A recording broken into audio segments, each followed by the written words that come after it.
Hi, everyone. This is Raquel. Hi, and this is Jennifer. Welcome to Madness Cafe. This is a feminist podcast where we talk about women's issues, politics, and health and wellness. And where those issues intersect. Hey, everybody. Welcome back to Madness Cafe. Today, Jennifer and I have another return guest. We're so excited. Yay! Yay! We have with us for a second time Nichole Willden, who was with us on August 18th. That's when her first episode aired, and it was episode 60. It was about her first book called Obedience. And now we're here to talk about her second book, which just recently came out, which is so good. It's called Diligence. It's the second book in the Guild series. Oh, we're so excited to talk about this. And we're so excited for you, Nichole, that this new book is out into the world. Welcome back to Madness Cafe. Thank you. I'm so excited to be here. Tell us what you've been up to. Wow, there's a lot of things. So, yeah, I released book 2. I released Diligence. So now there's 2. Yay! And yeah, it was a labor of love.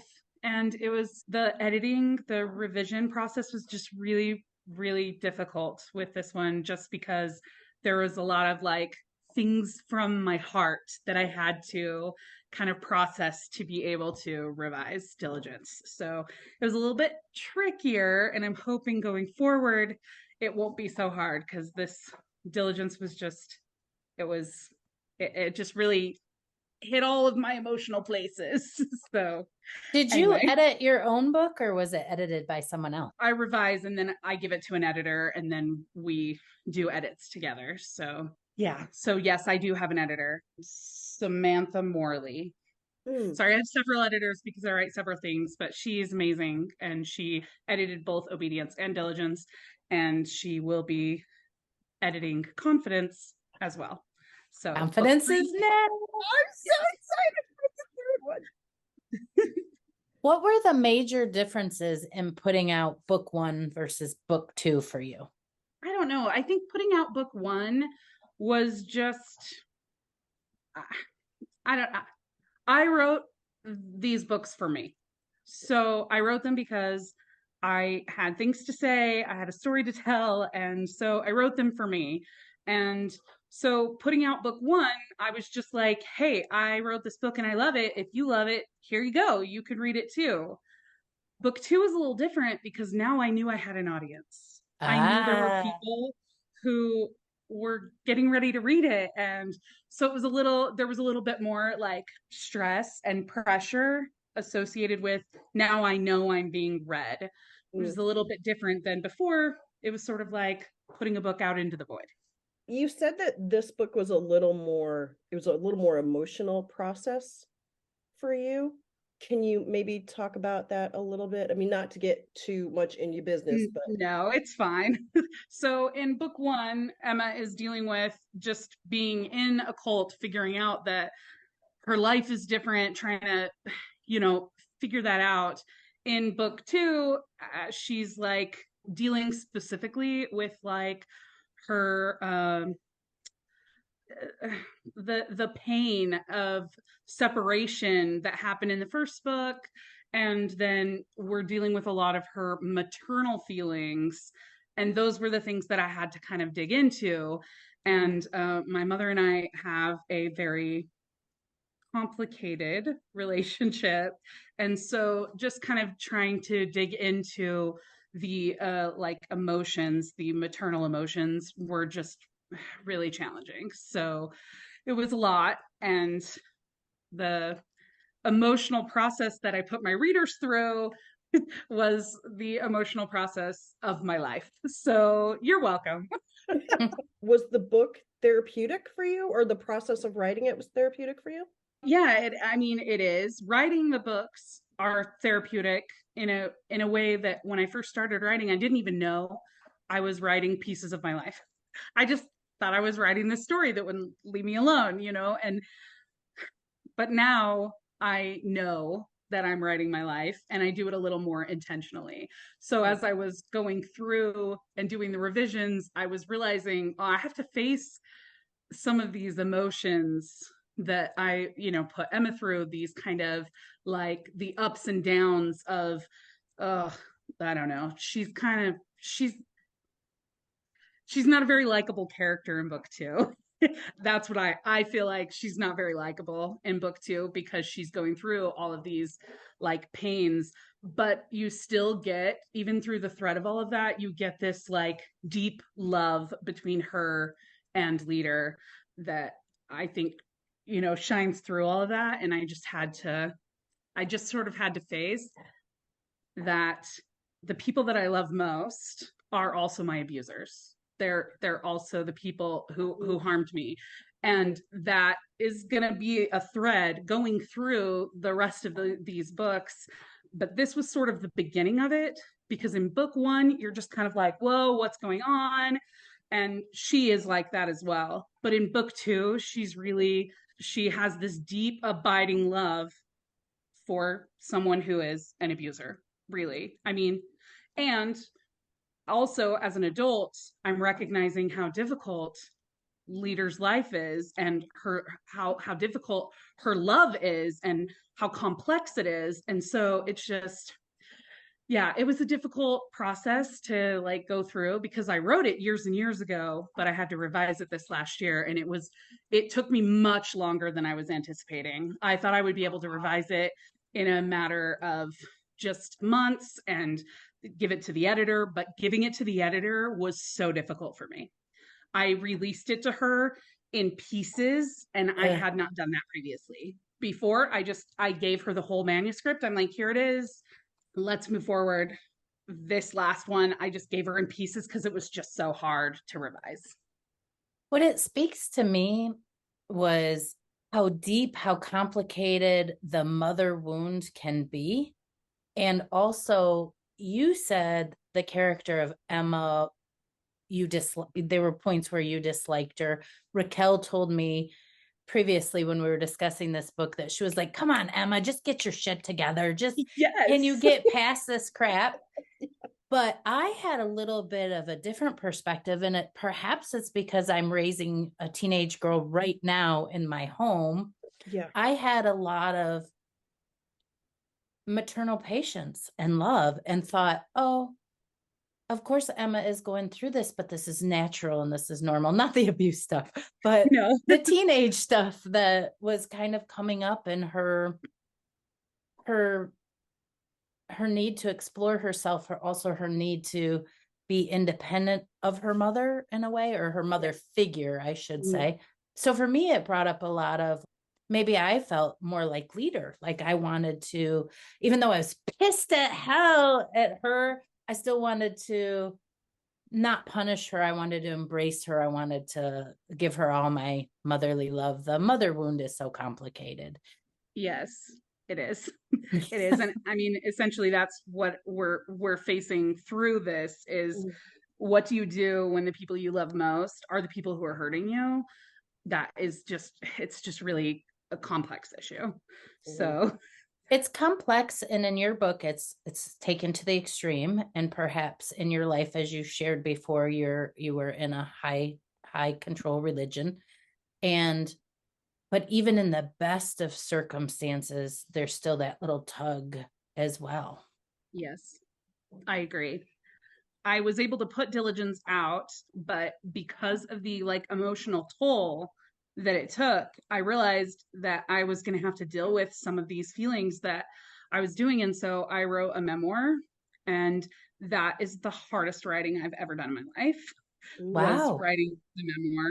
It kind of like deep dive into the actual cult that I was in, aside from the high demand religion. I was also in a cult when I was a very small child. It just kind of deep dives into that and who I am now as an adult. And so I'm working on this, and it is also in the process of editing. It was really writing Diligence that helped me know I need to deal with this a little more directly, a little more head on.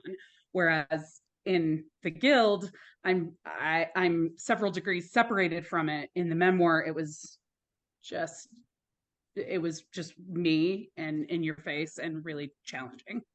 Gosh, that's fascinating, Nichole. Have you had people that helped you through this process?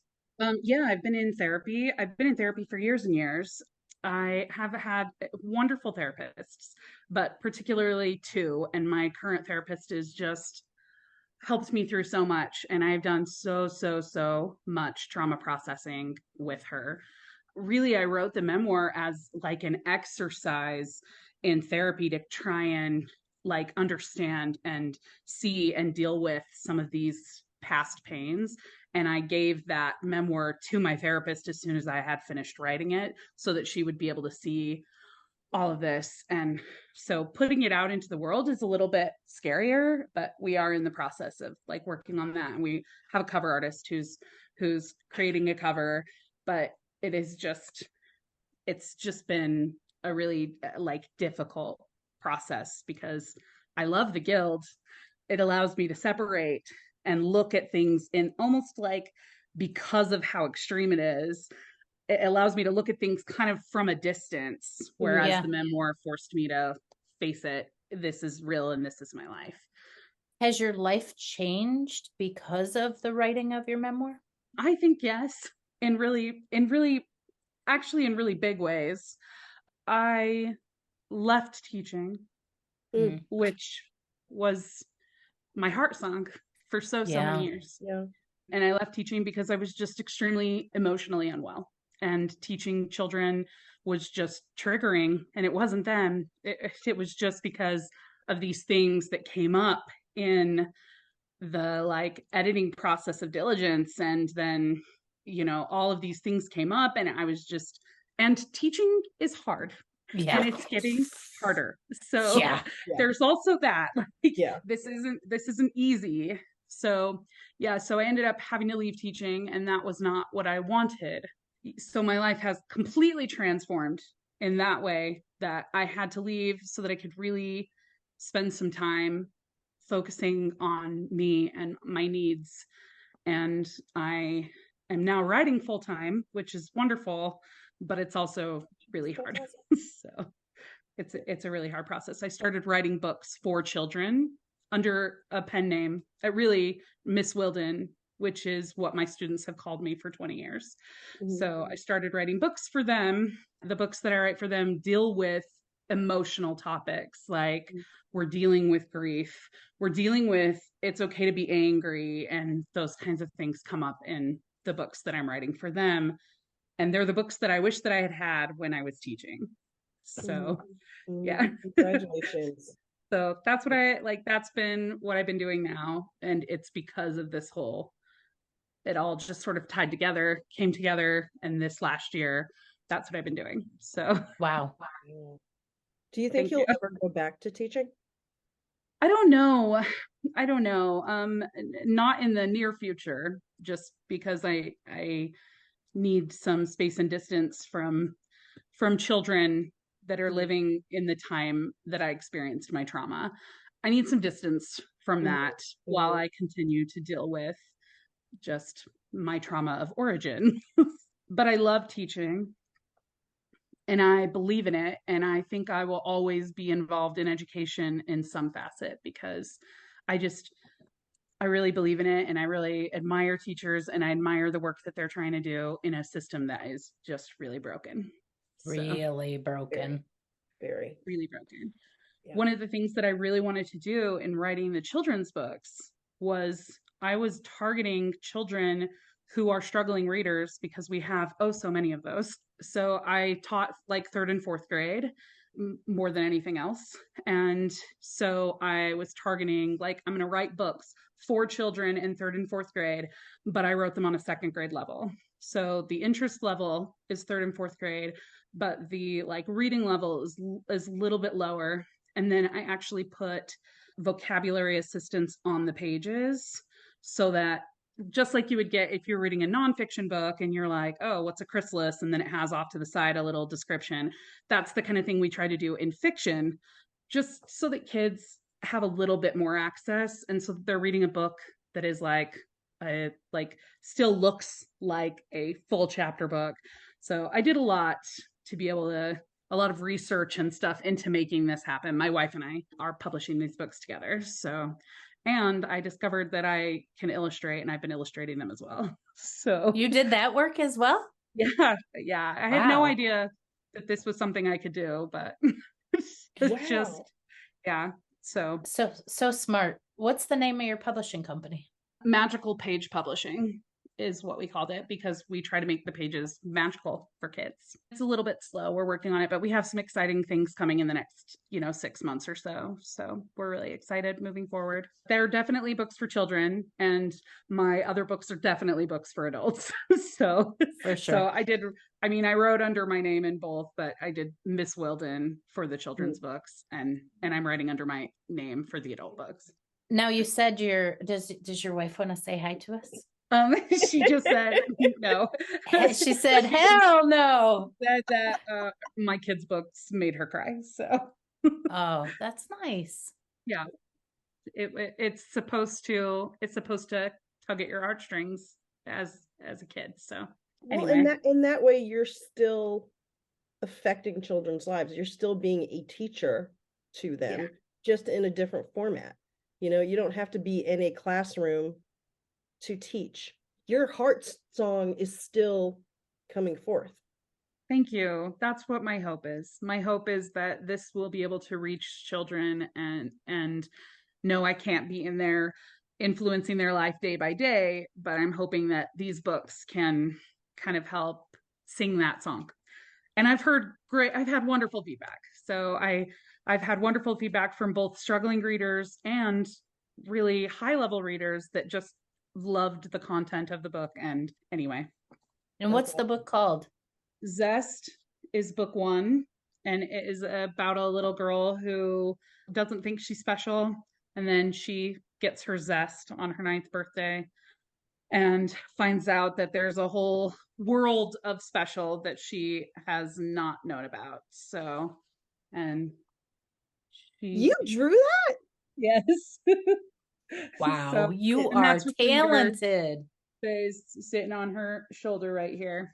So yeah, it's just, and then I wrote book 2 in that series, which is called Zeal. We have more coming out, and we made a coloring book.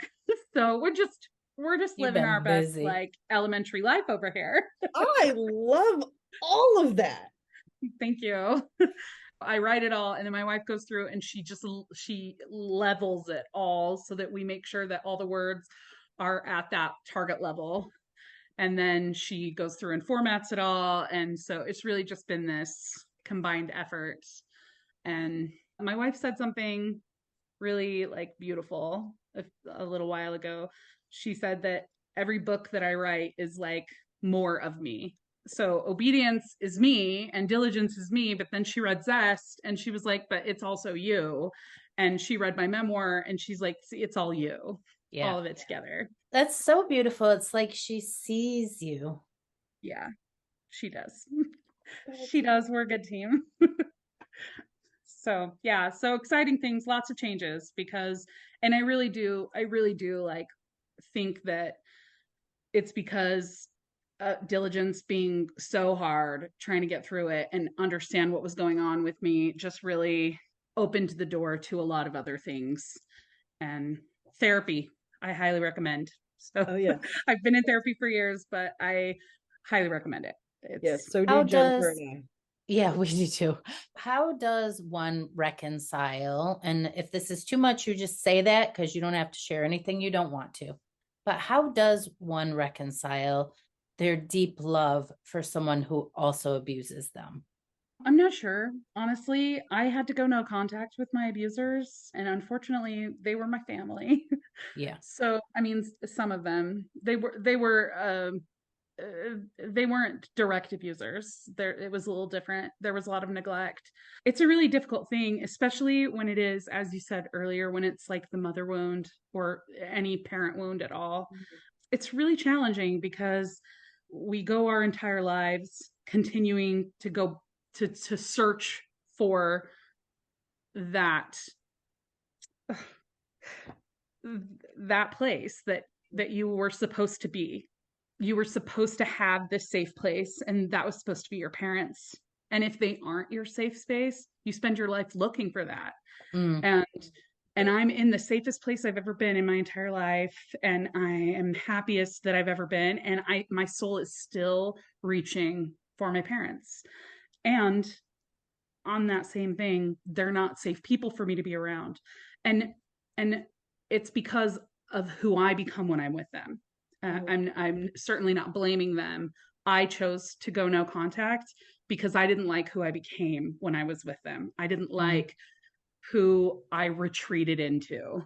I am my most authentic, most beautiful self away from them. And so, in order for me to live my truth, I had to separate from them.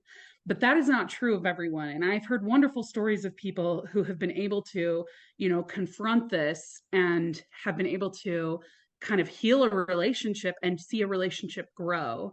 The issue is, in order for that to happen, you have to have both parties come to the table. And at this point, I don't even know if the other side of this would even be willing to come to the table. And I have given enough of my life to that relationship. So now I'm just moving forward and growing into who I am, into my most authentic self. Have you found a way another way to fill that need, that mothering need? Have you the mothering that you want and need for yourself, not necessarily you toward other people? Yeah, actually, I mother myself. So Good. I'm reparenting myself. That's so great. Thank you.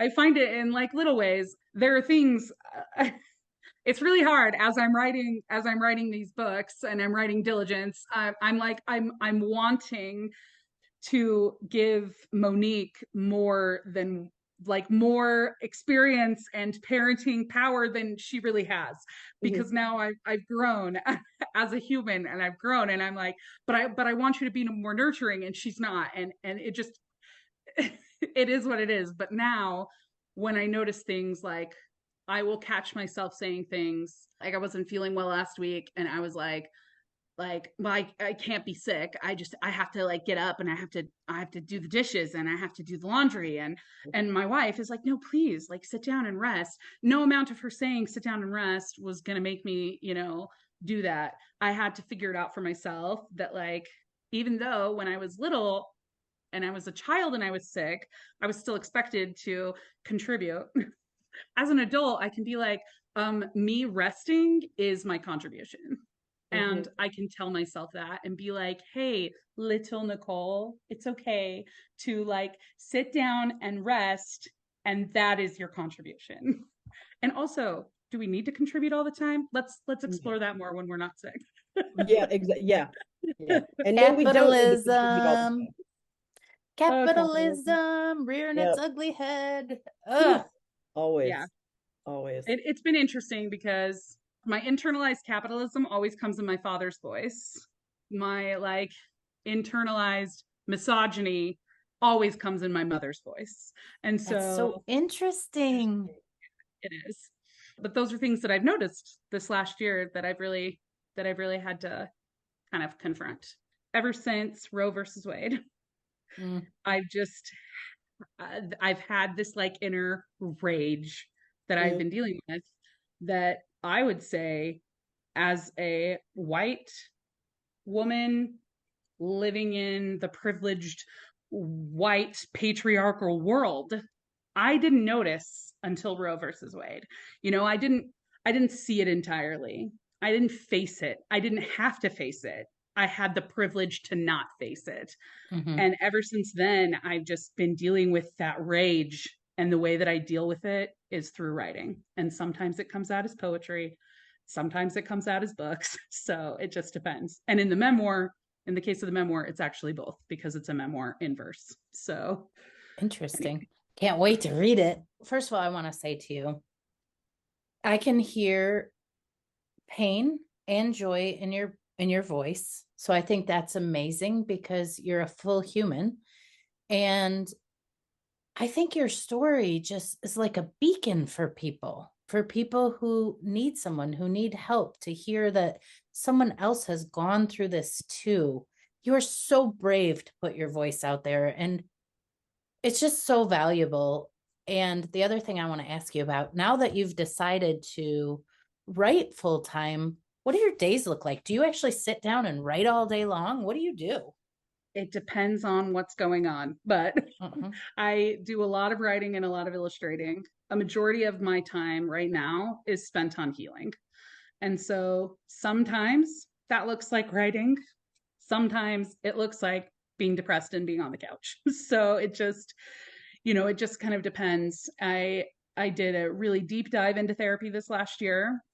I had to decide to live. And Mm. that was a really dark, dark time in my life. And it's not the first time that I have been down that road, but it was the scariest time for sure. Sometimes living is writing a book and putting it out, and sometimes living is eating Oreos on the couch. So it it I had to face that I live in a world where there are lots of really terrible people, and there's a lot of wonderful people. And that is my daily struggle now, is being able to come to terms with there's some really terrible, tragic things that happened to me. And my story is still a beautiful story. So, I mean, it just gets more and more beautiful every time we talk to you. oh, thank you so much. You're so I'm nice to me. well, you You deserve deserve it. You You deserve it. deserve it. And we are two of many who are very glad that you chose to live. Thank you. And Thank you. and honestly, my hat is off to you for even facing that and confronting. I mean, that's huge. That takes a lot of bravery and a lot of strength. Thank So you. please recognize that gift in you, that strength that you have. We're glad you're here. Thank you. And I've been there. I've been there. I know. Yeah, I know what that feels like to be in that space. So thank you for still being here. And the work that you're doing, like the writing that you're doing is huge. I mean, it's first of all, I mean, you're so talented. You're so very talented. Thank you. I mean, we see that Thanks. with the books. We see that with now you're illustrating. Good God, how many more talents? You are a cornucopia of talent. Like things are just gonna start sprouting out, you know. So yeah, I really just want to give you kudos for writing and confronting all of this and putting it out there for everyone, because you're so incredibly talented too. I mean, I really want our listeners to know, like on your website, about that's what you do. You create worlds. That's how you got through your childhood into adulthood, was by creating worlds. And you have allowed us to have a peek inside these worlds. This one here with the guild, and I'm just so excited to see what comes next with confidence. Like I'm just so excited to see where all of these characters go and where your life continues to go as you talked about how you had to go no contact with your family because when you're away from them, you are your authentic self, right? Yes. Or more you. And you're just becoming even more and more you. You're discovering so many more things about yourself through all of this work. There's not really a question in there. I just wanted to bring some attention to the fact that you're such a talented writer. It's been really hard to like market Obedience and Diligence. It's hard to market the guild because it doesn't sit nicely in any one genre. And but yeah, I do write full, very lots of dimension characters. My focus is on characters and their relationships. And all the books I write, no matter what the plot is, that is always the focus of my books, is just these characters that are deep, flawed humans trying to live in a deeply flawed world. And I am excited for Confidence because I think Emma is marginally more likable in Confidence. I liked her just fine as a mother. I liked her. I just think I literally, like, I just wanted to shake her and just go, quit doing stupid stuff. But, yes. but again, I'm not a parent. I don't know. Yeah. So, yeah, that was a different reaction to it, I think. I mean, who among us in our high school years didn't do stupid stuff? And then add on the complexity of the life she's living, it's only going to add to more, as you say, stupid stuff. But well, she was going through trauma, for crying out loud. I mean, she's grieving all of these things that had happened. And don't tell the plot of this. Okay, but also she is grieving. She is having a hard time. She is going through trauma, and she isn't being able to deal with any of that. Right. So it's just compounded. She has complex trauma because it just continues and continues and continues. And she's living under daily abuse as well. Yes. So, you know, her stressors are a little higher. Yeah. Yeah. And she's expected to live at this like higher level of existence at all times, like this higher level of awareness. And her life's exhausting, man. Even when you're describing in the book the food choices, like they're at the game and maybe they might get some popcorn, but you know, that's not really on their special diet. And I love the way that Emma, as a teenager in high school, she's going through all this trauma, but she even responds to healthy food better. I love the way that you wove that into the books as well. Yeah. She just, I wouldn't consider her relationship to food to be healthy by any means, but because I think she has a really flawed view of, she only believes in food as fuel, which I think is not realistic, but that is certainly what the guild has taught her. And so, and there's a lot. I think we just brought up my own food issues with that because I'm just like, trust me when I say, I had to deal with that too. And a lot of these things are intentional. I intentionally created these people who have perfection. They are this kind of like perfect standard of beauty. And there's a reason for that. And those things are coming, you know, but it's just, it's also completely ridiculous to be expected to live up to that at all times is completely ridiculous. And as women, we do live up to the beauty expectations and beauty culture. I am rebelling against that hard. Good for you. And diet culture. I'm not even wearing makeup. I'm like, no. And diet culture. I loved in the book when she was having a smoothie and she got a treat because it had a little bit of chocolate in it. Yeah. Ridiculous. A tiny bit of sweetness. And so it was like, ooh, this was a really good diet smoothie. Like, oh, he gave me the chocolate kind, the chocolate sludge.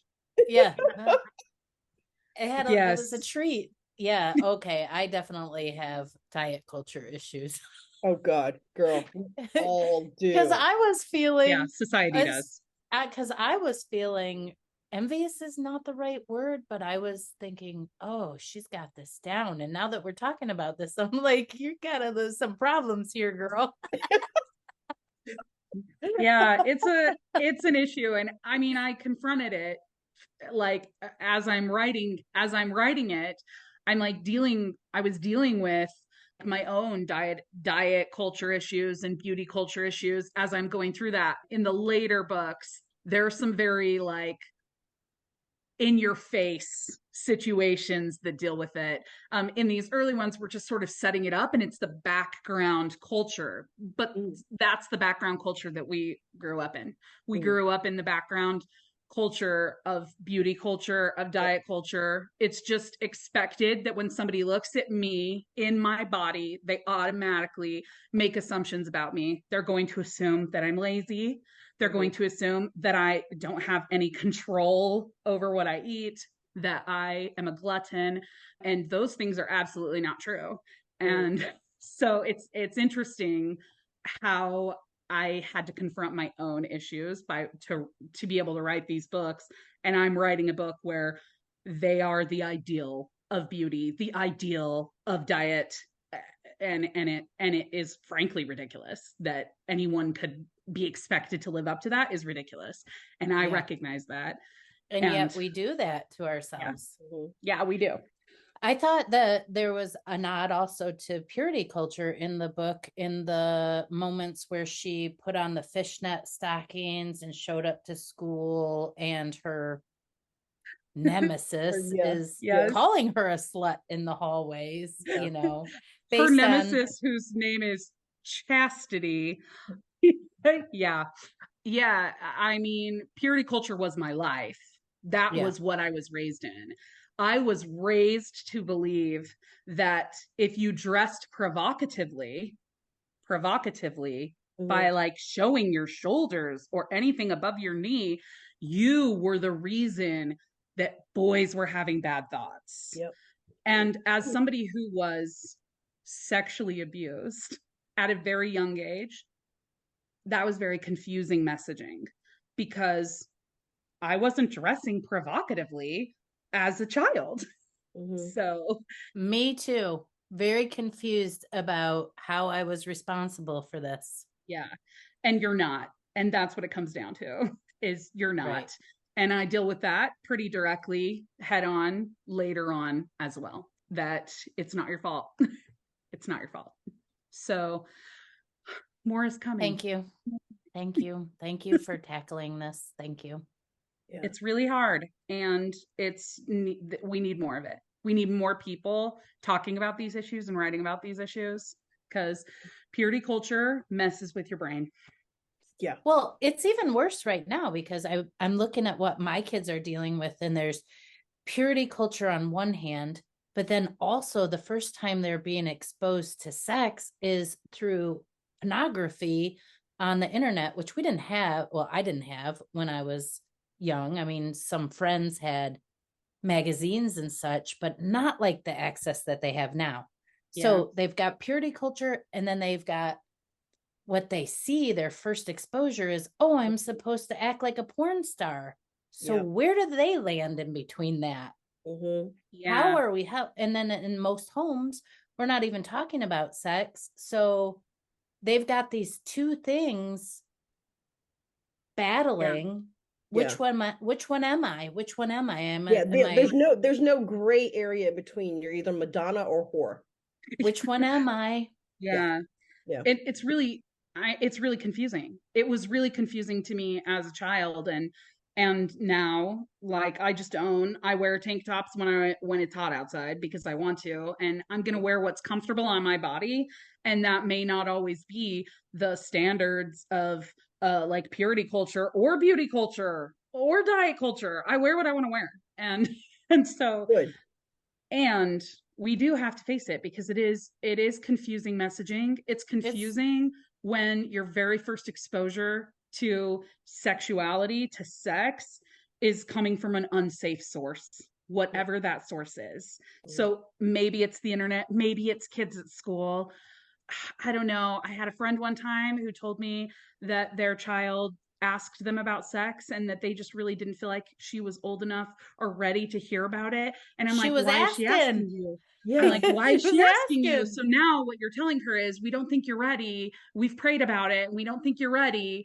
And I'm like, but she's going to get those answers from somewhere that's unsafe. As somebody who is a teacher and was dealing with kids' first exposure to sexuality is happening in school, which is just crazy in 3rd and 4th grade. We're certainly not wanting that. But when you have a child come to you and tell you things that are happening, or you have kids who this did happen in this last year, were sexually harassing other children, we have to deal with that head on. And I'm like, somebody's got to talk to these kids about sex. They're getting it from unsafe sources. They need real information. Yeah. Real information. That is abstinence only, which is just, it's not back to purity culture. It's not realistic. It's not helping. No, and it gives no options. There's no options with that. Yes. And I had siblings who, because of no options, ended up with unwanted pregnancies. And unfortunately, those situations all worked out beautifully, and they don't always. People need information, and they have proved that the more information that a child has, the longer they wait. And I will say one thing about the Guild is they really try hard with sexuality, and you haven't seen that yet. It's coming, book 4, but like, but they really do try hard. That they do a lot of things wrong, but that is not one of the things. So, well, I look forward to reading about that. Right. Okay, so that brings up 2 questions for me. Okay, so one, are you going to tackle any of that in any of the children's books that you're writing? I'm not sure. And then the second question, so sorry, I'm going to let you answer the other one fully. And then the second question, how many Guild books are there going to be? Have I not answered this question for you? I think so, but I don't remember. For some reason, my brain stuck at 3. Was it 10? 4. So now I'm like, how many? Was it 10? No, it's 12. Okay. I am writing book 11. Wow. Yeah. You have a lot to say. There's a lot to say. And I did this on purpose. I know people who like a short series, I'm not your person, because this is a long series. And the reason why is because people don't overcome their trauma in one book. So, very good point. You know, like she's still living in her trauma, and I want a full-fledged experience. And that is what this is. It's a lot and it's hard. And I'm writing book 11 and it's hard, but it's happening. The reason, I mean, once you've read book 1 and you recognize that she's studying obedience and that that's her, and then you read book 2 and she's in Diligence, every book deals with the next step in the Guild process. And so she's moving up through the Guild. The last book, she'll be leader. And she'll be leader in book 12. Nice. So nice. So the book that I'm writing right now, Scott is leader. So wow. Yeah. Wow.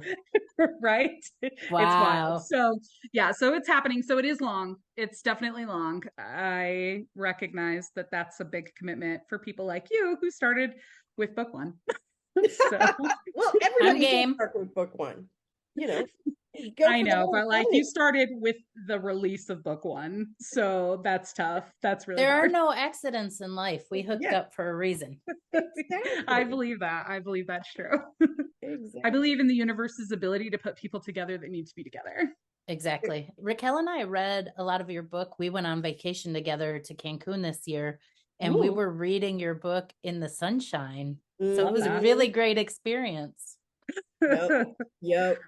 One of my favorite moments in the book is when she is in the bathroom and has thrown her little temper tantrum and is sitting there trying to smoke just to be rebellious. And she isn't. And then her best friend comes in and sits down and talks with her. It is one of my favorite moments in the book and in the whole series, because of that kind of tender relationship that the two of them have. Their relationship is kind of what carries through their love for each other, because they have shared trauma. Their love for each other goes, you know, they have their ups and downs because they're humans throughout the books, but just, I love that moment because that's one of the truest moments of the two of them, is that moment when he's like, this shit'll kill you, and he takes the cigarette away from her. I love that. And there's much more coming. So it's fun. Thank you for writing them. Was there anything that you wanted to talk about that's going on in your life or your writing, or things you want people to know, or places they can, what did we not ask you about? I don't know. Is there anything you can think of? Asking my wife. She's over here listening in. She's not coming on. Oh no, I have dealt with imposter syndrome a lot since I put my books out, which I think every writer deals with that. I just think revising and editing Diligence was so hard, and I was like, I'm not a real writer. You're a real writer. You're so a real writer. Well, and the funny thing is, I don't even believe in that like idea that there is a like real writer. Like A writer, right? if you're writing, you're a writer. It is what it is. And I've always believed that. And that's what I've always told my students. And so it's been an interesting year because I have dealt with a lot of imposter syndrome, a lot more than I ever have. But I've also been writing a lot more than I ever have. So maybe those two things go hand in hand. I'm not sure. But yeah, like I I have my moments. But when I got my copyright notice in the mail, I was like, look, I'm a real author. Because I guess we need things. The other thing that happened this year is Obedience won an award. Um, yeah, I was really excited. I was really surprised. Really surprised. It won a Reader's Favorite Book Award finalist in the category of suspense. We didn't know what category to put it in, so I'm just glad that it won an award because really because it's so character driven, it really could be like under like literary fiction. But then there's this suspenseful theme through it. So yeah, I won an award and Yay! Congratulations. thank you. I was I was shocked. Well It's deserved. yeah, thank you. I feel like it's really fun to be able to say I am an award-winning author. So Yeah, you are. One day I hope to say that I am an award-winning author. Love you it. hope That to say sounds that good. too. Say it again. Yes. I am an award-winning author. Yes, that's so fun. It is good. It sounds so good. That's Yeah, I'm really awesome. excited. Thank you. Oh, we So honestly that was could really not fun. be happier. That is just so great. We're And so hopefully there will be more awards coming because we're little small potatoes. We haven't put it out to a lot of places, but we're hoping. But we have now released it to lots of places. It's now on Ingram, so it can be picked up by libraries and bookstores now. oh So good. yeah, so we're hopeful. We have a lot of hope in the future of these books and life and everything. I love to hear it. Yeah. Love to hear it. So excited for you. Life is worth it. Yes, Choose it to is. live. That's what I want to say. So, Ooh, thank you Thank for you choose that. for life. writing. Thank you for writing. Thank you. Thank you for reading. Thank you for being readers. I cannot tell you how much I love readers. I've read more books this year than I have ever in my life. I had a goal of reading 50 books and I am almost reached that goal. So, Wow. and being in the reader space as much as I am helps me like just admire readers. So, thank you so much for reading my book and for seeing the value in it. I appreciate that so much for recognizing that there's more to it than just a girl trapped in a cult because some people don't get it. They read It's it and they're like, truly I our don't know, it was pleasure. really slow. I didn't get it. Mhm. And I'm like, if you don't get it, you're not my reader, but thank you for trying. Yeah, yeah, it's truly our pleasure. I mean, just getting to know these characters, watching the progression. Like I haven't read a lot of like series of Mm-hmm. books, right? Like a couple here and there. So that's not usually what I do. So it's usually like I read a book and then those characters go away, right? Yeah. But Yeah.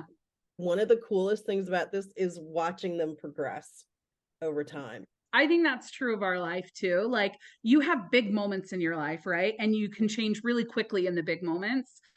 Over time, you're going to change in maybe bigger ways and you might not even notice it.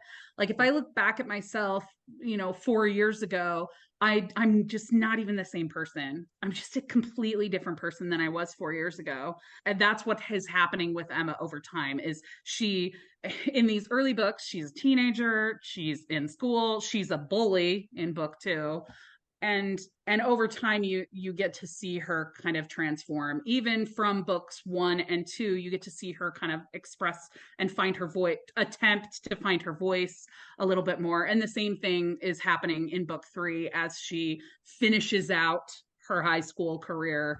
You get to kind of see her grow, and that's what I wanted when I was a writer. when I decided I was going to write, that's what I wanted to do. I wanted to follow somebody's entire journey and send my readers on the roller coaster of that journey, which I think I do well. So Yes, you do. You do. So as one of your readers, thank you. You are definitely taking us on that journey for sure. well, thank you for coming along for the ride. I appreciate it. And thank you so much for having me on your amazing podcast. I love it so much. Thank you. Thank you. We love to hear it. I love it that people talk about the real things, talking about the real issues. And I love that. We all have that in common. Yep. Yes. Yep. Awesome. Oh, thank you so much, Nichole. Thank you for having me. I really appreciate it. Of course. I will see you soon. Alrighty. I cannot wait to read her memoir. I am going to dive into that. Like, Yes, I'm fascinated. I am too. I am too. You know, I am just amazed at Nichole's bravery, the introspection and the diving in to everything that she's been through in order to put out this material. There's a level of bravery there that you don't normally see. Is it like looking in a mirror, Raquel? A little bit. A little bit. Yeah. It struck me when she talked about her this last year being very difficult and her possibly not wanting to live anymore. And it struck me that we've talked about that subject before, and how really our lives can seem okay in one moment, and then the next moment it can turn, and we can be back in those states of, well, I don't know. I don't know exactly how to explain what I'm thinking, but that it's kind of like what I think people mean when they talk about grief. Like it comes in waves, right? yes. Trauma can be that way as well. That, you know, you're going along, you're thinking you're doing great, and you're like, I've dealt with X, Y, and Z. And then a wave hits, and you're You like, get smacked in the head. You're right, not doing right, okay. right. And it's like, well, let me deal with that again. Shit, you know? Yeah. And kind of like in the book, like Emma, you know, you think, okay, Emma's learned her lesson. Emma's learned her lesson. She's gonna, you know, and then she goes off and she does something, and you're just like, oh, come on. It's almost like she's internally driven to do it because she needs to face the trauma. Yep. Like Yep. she almost can't help herself because it's unresolved, and it's got to come to the surface, and it's got to be resolved. Yes, that is a brilliant way to put it. Absolutely. Yeah. It's such great writing. I can't wait to read all of them. Oh my gosh. We've got 10 to go. Let's get these out, Nichole. Chop, chop. Just kidding. And the memoir, and we got to read the kids' books. Oh yeah. I was Got actually a lot thinking to do. I'm gonna order those kids' books because I've been creating a little kid shelf on my bookshelf for when nieces and nephews come over so that they can read them. Yeah. And I think I'm gonna add Nichole's books to that. I think They sound great. fantastic. Her They artwork's really do. great. I love this book, so I'm sure that book's great. Yeah. Yeah. And, you know, and I was thinking about, you know, like when Nichole was talking about which genre should it be in, and, you know, that sort of thing. And my initial thought was, well, sure, it'll be young adult, right? Like, of course. But I got as much out of these books as I think a teenager would. I thoroughly enjoyed this book and the first one. I don't think it's just a, like, you know, not that there's a just in front of young adult. There shouldn't be, but I hate that we have to pigeonhole things. Yeah, it's just a really good book. Just fucking read it. It's really good.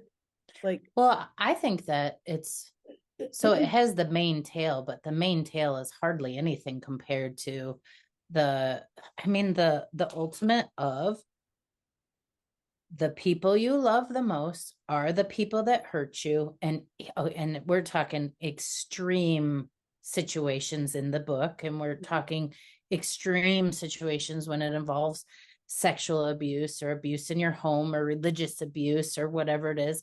But even in the best of families, there's still a tie between those people that you love the most are still the people that hurt you. So it's a universal situation. It's just sometimes it can be on the mild side all the way up to the very extreme. And how do we reconcile that? Like, as a parent, how do I reconcile that, knowing that I have hurt my children in ways that I didn't intend, or that's part of the human existence. That's part of the problem. And when I look at Emma and I see her rebellious spirit, I also feel my children knowing that they have to go off into their own autonomy. They have to become humans who push back at their mother, who maybe are in some ways meaner to me than they would be to anybody else, because maybe I did my job well and that they feel safe enough to do that. Because they know that you are still going to love them. But we do hurt those that we love.